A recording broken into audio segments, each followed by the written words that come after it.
नमस्कार, मेरा नाम उपेंद्र। मैं ये वीडियो डायरेक्टर आयुर्वेदा और आयुष मंत्री दोनों के लिए बना रहा हूँ, क्योंकि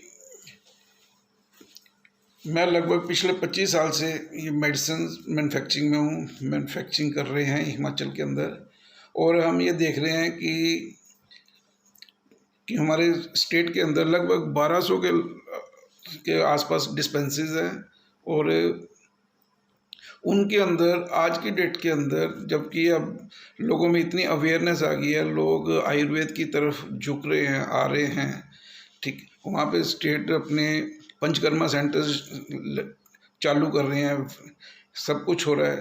पर हमारे जो डॉक्टर्स हैं वो हर हॉस्पिटल के अंदर, चाहे पपरोला हो, चाहे कोई डिस्ट्रिक्ट हॉस्पिटल हो, सब में एलोपैथिक मेडिसिन ही प्रिस्क्राइब कर रहे हैं ज़्यादा। बीच में जैसे पहले था वैसे ही अब चल रहा है। तो मेरे डायरेक्टर से और आयुष मंत्री से ये रिक्वेस्ट है कि वो इमीडिएट अब इस सिस्टम को ठीक करने में कोशिश करें, क्योंकि और उनको चेक करें कि अंदर जितनी भी हॉस्पिटल के अंदर शॉप्स हैं आयुर्वेदिक, उसके अंदर सिर्फ आयुर्वेदिक मेडिसिन ही हों, ना कि एलोपैथिक। और आप उसके चेक करें कि वहाँ पे 80 से 90% परचेज जो है उनकी, वो एलोपैथी मेडिसिन की हो रही है, क्योंकि डॉक्टर लिखते ही एलोपैथी हैं। और एक दवाई आयुर्वेद की लिख देंगे, 2 लिख देंगे, उसके बाद एलोपैथी पहले लिखेंगे उससे पहले। तो लोग बड़े विश्वास से आते हैं, पर उनको लोगों को फिर भी वहाँ आके भी वही दवाइयाँ मिलती हैं, एलोपैथी ही मिलती है। तो ये मेरी डायरेक्टर आयुर्वेदा से और आयुष मंत्री से रिक्वेस्ट है कि आप अब इसकी ओर थोड़ा ध्यान दें, ताकि लोगों की सेहत के साथ खिलवाड़ ना हो। और नंबर 2, आप परचेज बजट जो है हमारे स्टेट का, पिछले 30 साल से 4 करोड़ के लगभग है, और अभी भी 30 साल पहले भी 4 करोड़ था और अब भी 4 करोड़ है। और 30 साल पहले डॉक्टर की सैलरी जो 2000 रुपये हुआ करती थी, 2500, वो अब 2 लाख पहुंच गई है। और स्टेट जितना भी बजट बढ़ाती है, ये सारे अपने सैलरीज टीए इसकी तरफ सरकार ध्यान देती है। और अपने स्टेट का जो बजट है, या प्रदेश की जनता जो कि टैक्स देती है, उनको सिर्फ 5 रुपये की दवाई मिल रही है, और बाकी सारा जो है मतलब 1% बजट जो है उनकी मेडिसिन के लिए यूज़ हो रहा है, और बाकी का 99% सैलरीज में चला जा रहा है। तो आपसे ये रिक्वेस्ट है कि आप अभी इस सिस्टम को ठीक करें, अपने परचेज बजट को बढ़ाएं। और नंबर 2, अपनी परचेज पॉलिसी जो है 2008 में जो दीपक शानन जी ने बनाई थी, उसके अकॉर्डिंग परचेज करें। सिर्फ एक बार परचेज हुई, उसके बाद उसकी वायलेशन हो रही है भी। उसमें यह है कि जो परचेजेस जो हैं, उस टाइम पॉलिसी चेंज की गई थी दीपक शानन जी के द्वारा, कि डॉक्टर्स ने उस टाइम शिकायत की थी कि जो बाहर से जो दवाइयाँ आती हैं, जो खरीदी जाती हैं, वो सब स्टैंडर्ड आती हैं। जो लोकल कंपनीज दवाई बनाती है वो बहुत अच्छी है, बहुत ही इफ़ेक्टिव है। तो इसके ऊपर दीपक शानन जी ने वो पॉलिसी चेंज कर दी थी, और उन्होंने उसको बोला था कि हम उनसे बाहर से दवाइयाँ नहीं खरीदेंगे। तो उसमें ये दिया हुआ कि 70% लोकल से, एटलीस्ट 70% परचेज जो है लोकल से होगी, और 30% जो है अगर कोई आपदा आती है, कोई हुआ है, तो हम बाहर से ले सकते हैं। अदरवाइज 100% जो है वो परचेज, उसका मतलब ये हुआ कि 100% परचेज जो है लोकल से ही होगी।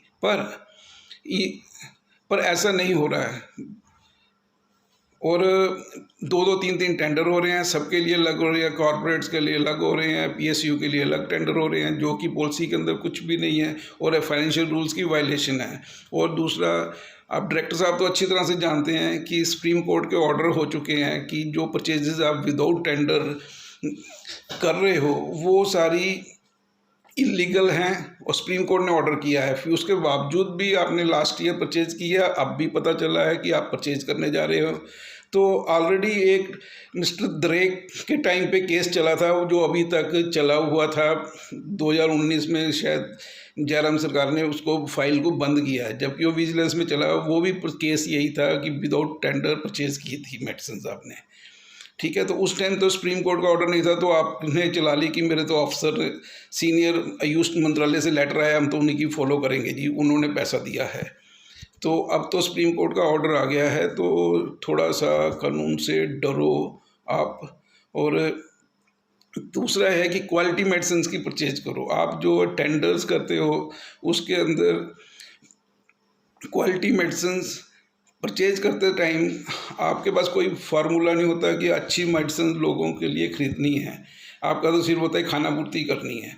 तो उसके लिए आपको सुजेशन पहले भी दिया, बार बार देते हैं कि जब भी आपने परचेज करनी है, जब भी, तो आप मैन्युफैक्चरर्स को अपने प्रोडक्ट के साथ बुलाओ अपने पास, अपने टेबल पे, अपने ऑफिस में, उनसे पूछो कि आपकी कौन सी मेडिसिन है जो कि ब्लड प्रेशर के अंदर या फीवर के अंदर, कफ कोल्ड के अंदर, हार्ट ब्लॉकेज के अंदर, किडनी के अंदर इमीडिएट रिजल्ट देती है। Immediate result. जो एलोपैथी है वो तो टेम्परेरी रिलीफ देती है, ये आयुर्वेदिक परमानेंट रिलीफ देती हैं, ब्लॉकेज एकदम से खुलती है। और किडनी में पूरा काम करती हैं, हार्ट। और ये जो फीवर के अंदर कोई एंटीबायोटिक नहीं लेना पड़ता। इस तरह की मेडिसिन बहुत सारे लोग बनाते हैं, हम भी बनाते हैं। और पर उसके तो आप तो क्वालिटी मेडिसिन और क्वालिटी मैन्युफैक्चर की तरफ तो आपका कोई वो है ही नहीं है। आप तो एक कागज़ पे लेके चलते हो कि इसका फायर का नहीं लगा। अगर वो बंदा एक गैस यूज़ कर रहा है तो आप उसका 6 महीने लाइसेंस रोक कर बैठे हो कि फायर का एक NOC लेके आओ भी।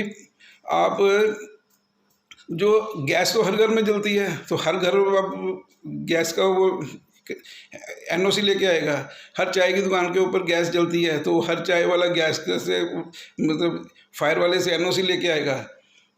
मतलब आप कुछ हर काम को, जबकि मैन्युफैक्चरर है वो काम कर रहा है, वो टैक्स दे रहा है, अच्छी दवाई बना रहा है, आप अच्छी क्वालिटी की तरफ अपना ध्यान दो, अपनी दवाई की तरफ देखो। आप परचेज करते टाइम देखो कि उसकी क्वालिटी है या नहीं है, क्या है ना। बिना मतलब भी कागज़ भी उसके ऊपर लिखा भी फायर का NOC लिखा ही नहीं हो आपके उसके अंदर। जो इंस्पेक्शन रिपोर्ट्स आती हैं, जो इंस्पेक्शन फॉर्म बनाया हुआ है उसके अंदर तो कभी भी नहीं, पिछले 25 साल से नहीं हुआ। इस बार आपने लाइसेंस रोक के रखे हुए हैं सबके। हर आदमी को हर चीज़ के ऊपर अब प्रोडक्ट अप्रूवल के लिए 2000 रुपये प्रोडक्ट फीस कर दी, बोले सेंटर से है। तो सेंटर, जब हम कोई सेंटर के केस की बात करते हैं, सेंटर का कोई कानून की हवाला देते हैं, तब वो कहते हैं कि हमारी स्टेट इंडिपेंडेंट स्टेट है, या हमारी मर्जी है माने या ना माने। तो आपने अब ये जो प्रोडक्ट अप्रूवल की 2000 फीस है, ये कैसे आपने मान ली? सेंटर ने अगर किया तो आपने स्टेट में कैसे लागू कर दी? स्टेट की कैबिनेट में पास हुआ कोई, और वो पैसा कोई सेंटर को जाता है, स्टेट में ही जाता है। तो मतलब ये चीज़ें आप IAS लोग, आप डायरेक्टर लोग अपने लेवल पे इनको कॉम्प्लिकेटेड ना करें। मतलब भी आपने इंडस्ट्री को लगने नहीं देते। सरकारें कहती हैं इंडस्ट्री लगाओ। आप लोग है कि कोई पोल्यूशन का हेड बना हुआ है, कोई फायर में है, कोई किसी और में है, कोई कुछ है, मतलब सारी जगह से वो प्रॉब्लम्स क्रिएट की हुई हैं। तो इंडस्ट्री को लगने दो। लोग काम कर रहे हैं, लोगों को काम करना है, लोग टैक्स देते हैं, उससे आपको सैलरी मिलती है सबको। वो तो आप मतलब परचेजेस में भी अच्छा। दूसरा, जो आप बाहर से परचेजेस करते हैं, मेन परचेज की बात चल रही है, तो आप उन बाहर वालों को एडवांस पेमेंट देते हो 2-2, 3-3 करोड़ की, और 30 दिन में सप्लाई देते हो। और बाहर वाले जो लोकल हैं उनको भी आप कहते हैं भी 60 दिन में 65 दिन में सप्लाई दो।